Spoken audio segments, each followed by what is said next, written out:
이 반도체 중심으로 한 EPS 상향이 워낙 빠르고 높게 나타났기 때문에 상향 속도를 사실 지수가 못 따라갈 정도로 엄청나게 올라왔던 건 사실이고요. 이 수준에서는 뭐 비싸다고 말하기는 좀 어렵죠. 여전히 비싼 편은 아닙니다. 다만 핵심적인 관건은 역시 이제 이란 사태가 2018년도 굉장히 좋았던 시절보다 지금은 더 심각하고요. 이슈가 또 있는데 삼성전자 하이닉스 비중이 좀 목에 찬 상태로 이야기하면 되는 조심스러운 삼성전자 하이닉스를 또 저점 매수를 또 진입하는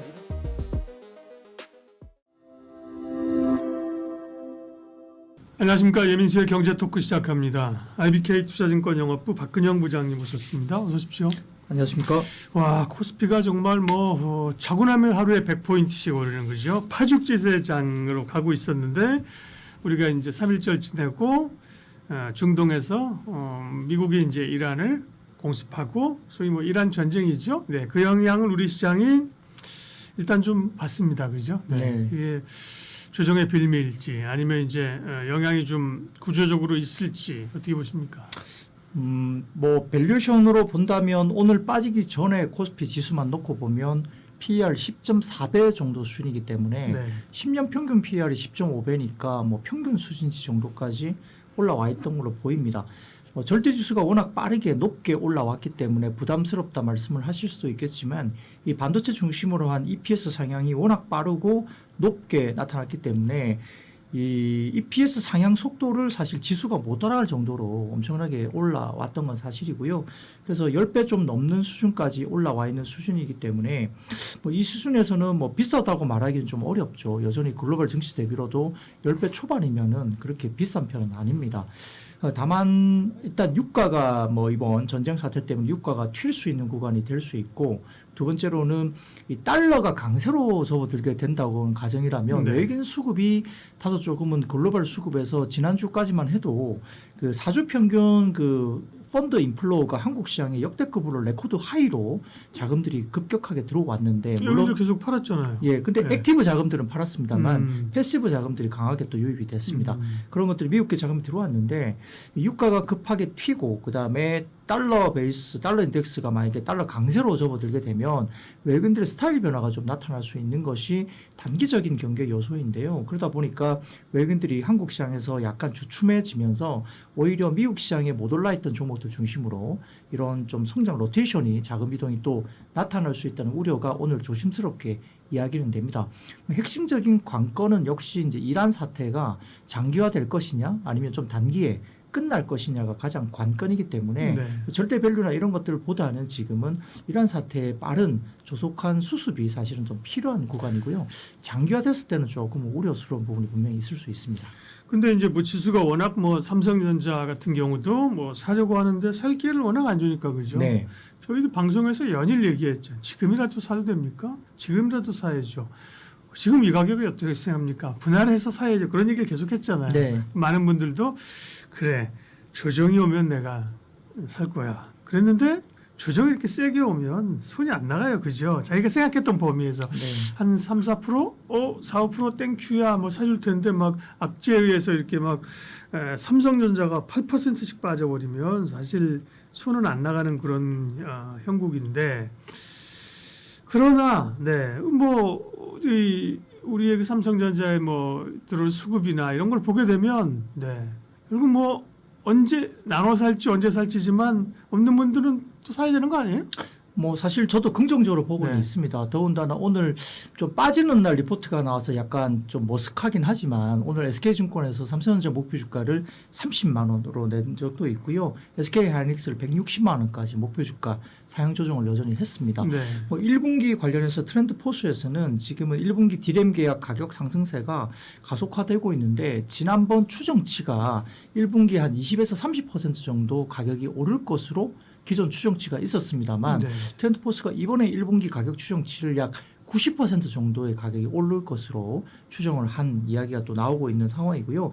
HBM을 포함한다면 80% 이상은 가격이 급등했을 것으로 지금 추정이 바뀌었습니다. 그러다 보니까 시장에서 예상치보다 훨씬 높은 가격 상승세가 나타난다는 점이 시장의 어닝을 더욱더 강력하게 만들어주는 이야기인 것 같고 1분기가 보통 수요 비수기인데 이 부분이 상당히 좀 유리한 국면으로 여전히 가고 있습니다.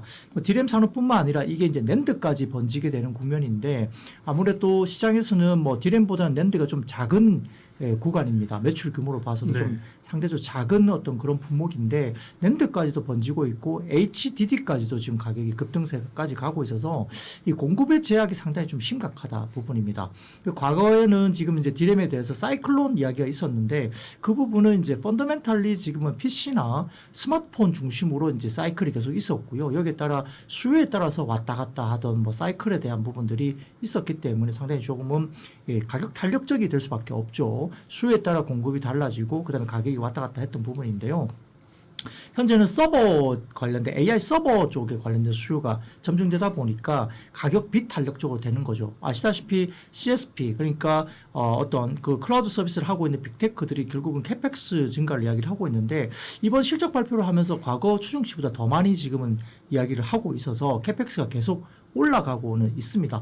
여기에 따라서 지금 뭐 언제까지 그러면 캐펙스 늘 것인가에 대한 우려가 있긴 하지만 일단 26년도는 간다는 거거든요. 27년도 이후부터는 모르겠어요. 수익성이 그대로 나오지 않는다면 좀 곤욕스럽겠지만은 수익성이 만약에 나와준다면 아마 캐펙스 관련된 부분들은 이어질 가능성이 있으나 근본적으로 26년 한 해만 놓고 보면 이제 캐펙스 관련된 이슈가 발표된 지 얼마 안 됐기 때문에 이것을 당장 수정하기는 좀 어려운 상황인 것 같고 이 부분들이 결국은 AI 서버 관련된 디램에 대한 수요가 결국은 가격 비탄력 쪽으로 가다 보니까 그러면 그냥 가격이 비싸도 사야 된다는 개념이고요. 더군다나 애플 같은 경우도 최근에 이야기 나오는 것들이 삼성에서 가격을 한 7, 80% 정도 올리려고 한 2배 정도 불렀더니 그걸 그냥 덥석 그냥 사가더라 이야기가 나옵니다. 그만큼 이제 가격이 상관없이 결국은 확보를 하기 위한 전쟁이 지속되고 있는 부분이고 그러니까 애플이 지금은 이제 우여곡절 끝에 지금 중국에 대한 업체들까지도 눈을 돌리고 있다. 그러니까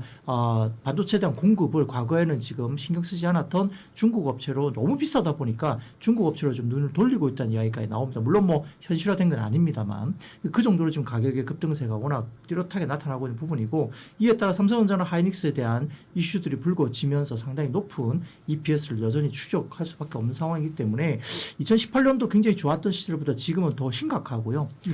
두 번째는 공급의 이슈가 또 있는데 공급이 굉장히 어렵습니다. 지금 그나마 클린룸이 좀 남아있는 회사가 삼성전자 하나밖에 없다 이야기가 나옵니다. 그리고 마이크론이 지금 급하게 일부 뭐 대만 업체를 산다 이야기가 나오는데 그것도 28년 이후 공장을 사는 거죠. 그렇죠. 네. 공장을 산다고 이야기하지만 28년 이후입니다. 그러니까 하이닉스는 목에 차서 지금 캐파가 지금 잘 안 나오고 있고요. 삼성전자가 클린룸이 조금 남아는 있는데 그마저도 지금은 HBM이나 DRAM 쪽에 감당하기 어려울 정도이고 지금 만드는 족족 다 지금 내놔야 되는 상황이라서 캐파 증설도 만만하지 않습니다. 이게 시간도 오래 걸릴 뿐만 아니라 투자 비용도 꽤 크죠.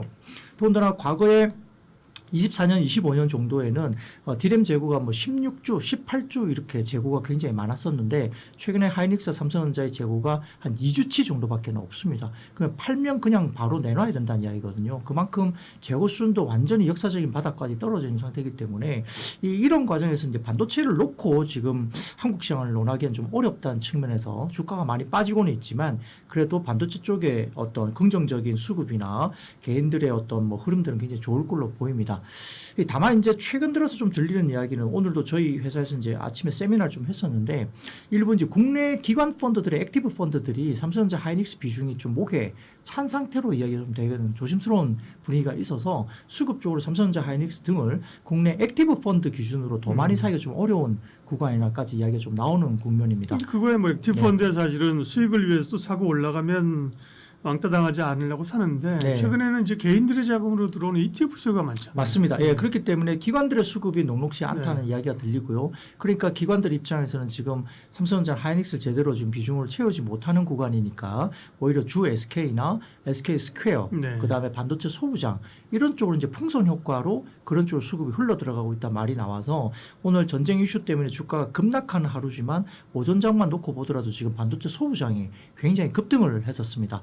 3월 초 들면서 지금 그런 움직임이 나타났기 때문에 아마 기관들의 아마 수급 흐름들이 삼성전자 하이닉스를 못 채우면서 그와 파생된 쪽으로 조금은 수급을 좀 확산시키는 흐름들이 나올 수 있고요. 개인 자금들이 오늘도 뭐 시장을 5조 원 넘게 사고는 있지만 뭐 종가 무릎은 더 살 가능성이 높은데 이런 것들이 결국 네. ETF가 됐든 아니면 개인이 기다렸던 삼성전자 하이닉스를 또 저점 매수를 또 진입하는 이런 수급도 있을 수 있기 때문에 아마 기관 외국인들이 좀 쉽지 않은 수급에서 개인들의 수급은 전자나 하이닉스 쪽으로 조금 더 쏠리지 않을까 생각도 조심스럽게 해볼 수는 있습니다.